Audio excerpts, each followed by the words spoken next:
All right, hell of a week, huh? We had a lot of things going on today, this week, excuse me, with Fed and blah, blah, blah, blah. So right now we don't see that this pivot around the 75 will hold. That's what we need to hold, and then it could continue to the upside. This might be a good pivot to see if we get any extension to the upside, which the targets would be around 2160, to potentially almost 2300 or 2250 if we could continue to go higher. So again, my first target would be around here and see how they could go for the remainder of up to like the third quarter.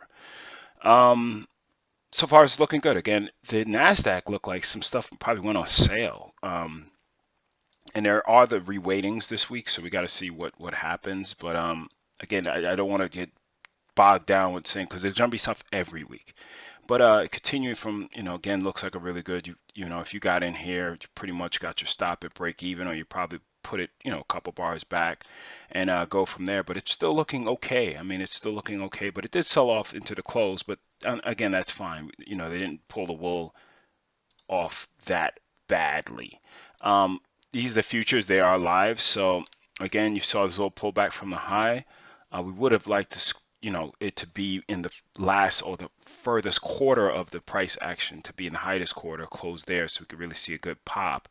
But again, it's still looking good. But this is some really choppy action right here. So got to be a little cautious again. But things look good. IWM is continuing to go higher. This one is beasting the best out of all of them. So let's look at some other names. So we look at Apple, and Apple sold off today. I had a turn date actually for today, but I'm not going to short it right here, right now. And obviously, if you've been watching my videos, this is the reason why. I don't like shorting to get a retracement and stuff. I'd rather get a proper setup and go from there. Amazon is doing well. It actually looked pretty good today. I mean, again, the buy signal is around here. Let me not expand it to make make it look like better price action than it is. But volume has been pretty light on this name. But again, hopefully it could kick up, and it did a little bit today. Baba still looks like it might be for sale. I have some resistance above here. And if it breaks down below this, it could be another sell signal for this name. So it's been getting pretty beat up. Bank of America, again, still in a bearish type of pattern. Again, they slammed it down, but then they could only get an inside bar. So again, if they could continue down and you put your stop either above here or above here, it could look like some more downside. Google, quiet. Again, from this pop, really hasn't done much. So again, that doesn't mean that you go shorting something just because it hasn't done a lot of stuff. But it's something to be aware of. And again, it's just to say, okay, what's things looking like? JP Morgan, I would not short at all. Again, you put 50%, it's probably around here where this gap is.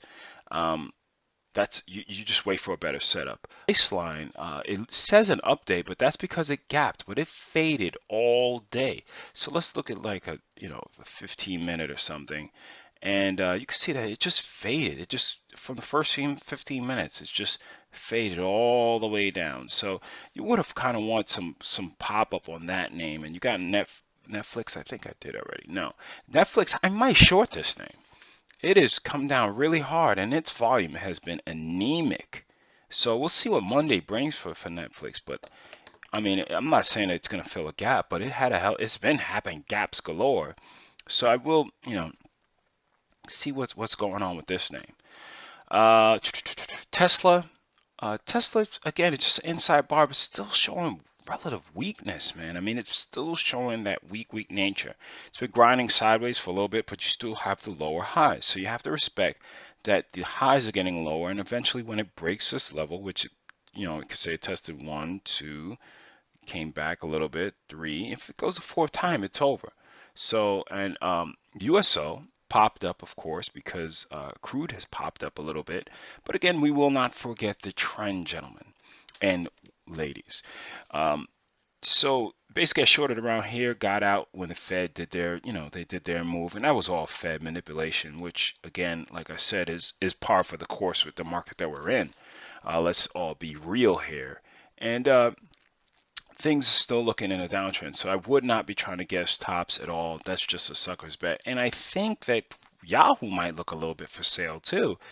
Coming up, you got, You have your wave pattern consolidation. If it breaks down below, and sometimes, you know, again, people might say, I don't want to get it so high up. I want to break out here. I want to be selling. I want to get $4 of profit by the time it gets here, and then look at my target of around the $40 mark. So we'll see how this one pans out and how that one looks. But just be a little cautious regarding that. You got ExxonMobil. Again, don't let one bar make or break a trend. This is the reason why. Now, they suckered people into this just like they did with USO, just like they did with, I think Schlumberger actually looks like it might be trying to sell off as well come up.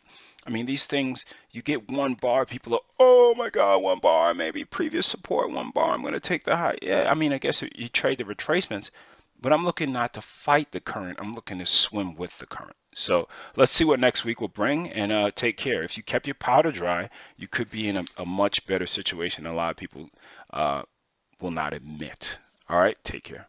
Have a great weekend.